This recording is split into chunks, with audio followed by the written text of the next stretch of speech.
Great. We are live.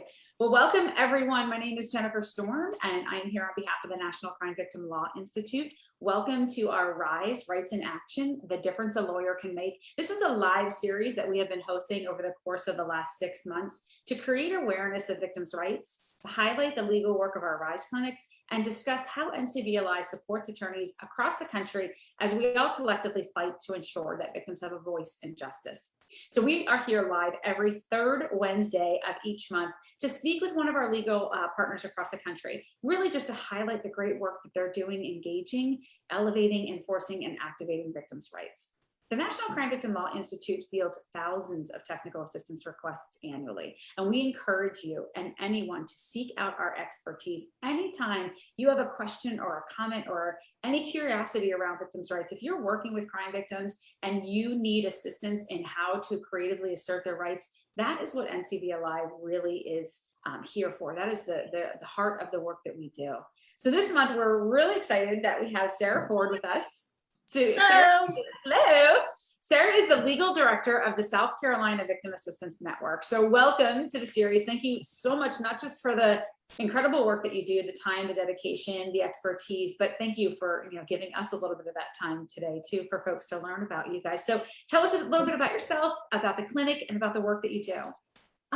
Thanks, Jennifer. Thanks for having us. We are huge fans of NCVLI because NCVLI has been a wonderful resource for us in so many different clinics and victims' rights organizations across the country. SDVAN is the South Carolina Victim Assistance Network. We are an umbrella organization, and one of those prongs on the umbrella is our legal services program. And we provide holistic legal services to victims all across the state of South Carolina, all 46 counties, every court from magistrate's court all the way up to the Court of Appeals and the Supreme Court. And we do everything from family law, victims' rights enforcement, everything that a victim may need, from education to advocacy. We do all of that. Awesome. I love that you blanket the whole state, right? That's yes. It's cohesive, it's consistency. So that's absolutely. So tell us a little bit about a recent case, and obviously we completely respect and understand confidentiality prohibits you from sharing names and details, but tell us about a victims' rights issue or a recent case where you helped navigate that for that client. Sure. I think a lot of folks think that when a case is disposed of, whether guilty plea or trial or whatever, they think that that's when a victim, you're good to go. You don't need any more assistance. But I find that a lot of our clients and victims need assistance, whether it's with restitution issues or representing a victim in probation revocation hearings, for instance. And recently we worked with a victim who had been to 6 or 7 different hearings on her own and was still going, and there was still no resolution to that.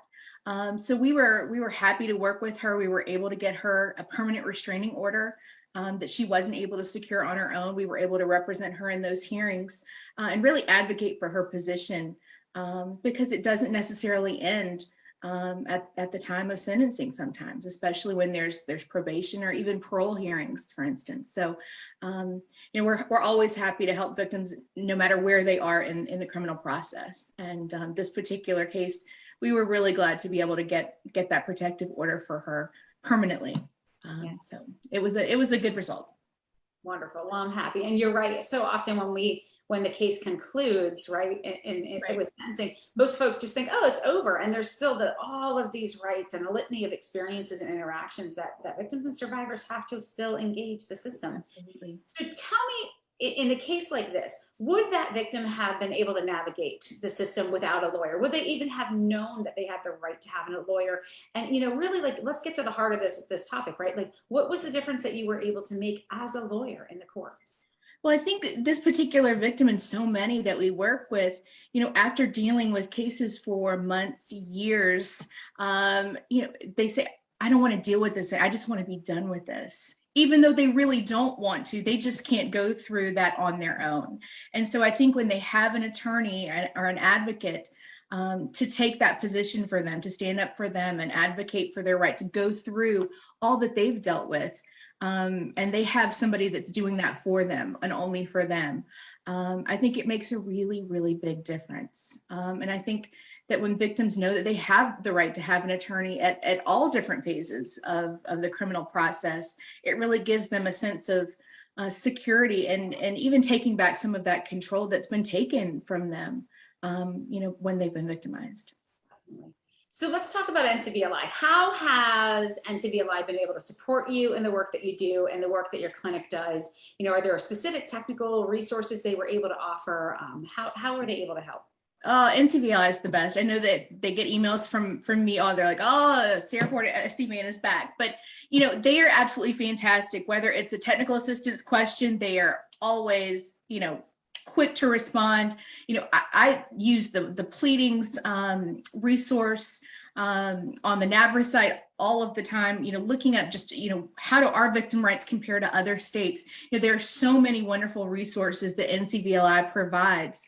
And even feedback on things that we're doing. We're working on a language access plan for our victims, and they take that and really give us some really meaningful feedback and push back on things that, okay, we hadn't thought about it that way. And it's really wonderful because they have a national perspective, and we're really able to pull from all of the wonderful things that other clinics and organizations are doing and pull all of those best practices together. And they really just do an amazing job of supporting victims and survivors and advocates. Yeah, I think it's one of the least known things about NCVLI is that they are this incredible think tank, and technical assistance can look like so many different things, but often it looks like, hey, can you review this policy? Can you look at this practice we're about to engage? Can you look at these pamphlets, this information we're about to push out, to make sure that, we're speaking in a way that is consistent. And yeah, so I think a lot of folks think technical assistance, they might just focus on training, but, there's so much there's an abundance Absolutely. of knowledge and expertise there. So this is a no-brainer question. Would you recommend NCVLI? Would you recommend somebody out there to reach out to them and request technical assistance? Absolutely. And I recommend NCVLI, I would say almost on a daily basis to someone. They call and say, I don't know about this, or what about this? So, look on but also look at NCVLI's website. It's absolutely amazing. The resources that they create are incredible. The briefs that they write on behalf of victims all across the country are just incredible. I can't recommend the NCVLI team any more than I am right now. They're just fantastic. And I'm looking forward to their conference that's coming up in just a few weeks, where I know that you'll be there too, Jennifer. It's nice to be able to get back on going to see people and conferences and really be able to be around folks that are just doing amazing things in the victims' rights world, and be able to share all of that. Yeah, absolutely great. I'm going to talk about conference here in a second, but let's talk one more thing about where can people find you? If folks are in South Carolina, if they're struggling, if they have questions, how can they resource you? How can they reach you? Sure, they can find us on sdvanlegal.org. That is our legal website. We also have our primary organization, sdvan.org, where they can find other information on our faith-based program, financial assistance, our forensic nurse program. All of that is on the sdvan.org website. But on our website, you'll find resource map for all 46 counties in South Carolina, with everything from, victims' rights information to food bank information, employment information, things that victims and survivors may need. We also have a portal for advocates and pro bono attorneys, because we want to provide support to them. We have 6 attorneys and 4 amazing advocates and coordinators on our team, but there's so much work to be done. So really connecting with folks that want to do that work and do that on a pro bono basis, we want to provide them with the resources to do that.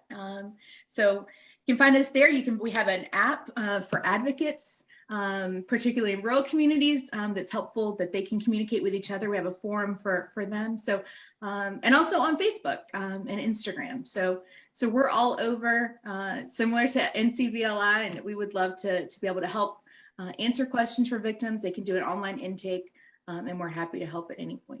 Wonderful. Yeah, I mean, 46 counties and 10 staff, right? That's it. Obviously, capacity is always an issue. So if you are an attorney out there, if you are a victims' rights advocate and you're living in South Carolina or adjacent to South Carolina, or you have a license to practice there, reach out to this incredible organization, volunteer your time, dedicate your time. They will train you, they will help you and assist you and provide all the technical assistance. I think so often that's why a lot of attorneys don't pivot towards victims' rights, because it's an area of law that is still kind of new, and we're just starting to explore it. But that's the exciting part of it, right? Exactly. There's all these new abilities to motion and to create case law that you could be setting precedent across the country. So please reach out to these incredible individuals and help them reach the victims that need to have those services. So I'm going to pivot back to conference real quick. We are about to launch, well, we've actually already launched our 2021 Crime Victim Law Conference. And what we have done is we have created a hybrid event because we wanted to meet the needs of all individuals, right? Whether you have the capacity, ability, or comfort to attend in person or not, we have these 4 virtual Friday sessions that are leading up to the actual physical in-person conference. So this Friday, we are engaging our second of that series. It's not too late to register. You can absolutely still register for these events. There are a couple hours on a Friday. This Friday, we're going to have our DC clinic talk about emergency room rights for crime victims. So really important topic, incredible lawyers that we have. And we're going to have that series every Friday leading up to the launch of conference. So we are going to be in person in November in Portland, Oregon. We're so excited. We are taking every conceivable precaution that you can imagine. Masks are mandatory. We're providing masks. Vaccinations are being requested that you submit your vaccination status. All of the staff and the volunteers will be vaccinated and masked. We will be creating space so that people can feel comfortable to mingle. And we're just excited to get back together and to learn. NCVLI's annual conference is hands down my favorite event. It is my favorite conference. I feel like it has an expertise level that you just can't find elsewhere. So it is not too late to register. We have all kinds of great discounts going on too, depending upon your status. So if you want to register for the virtual, go ahead and go online at ncvli.org. If you want to look into coming to Portland, we would welcome you with open arms and love to host you. Again, you can find all that information on ncvli.org. And until next month on Wednesday, when we return with the series, thank you, Sarah, very much for everything that you do, for everything that your clinic does. I can't wait to meet you in person in a couple of weeks. And thank you guys for tuning in. If you had any questions, I will make sure to stick around and respond to those in the chat. Otherwise, please look into NCVLI, look into South Carolina's legal clinic, and learn more about the work that we do. And thank you so much. Bye, y'all.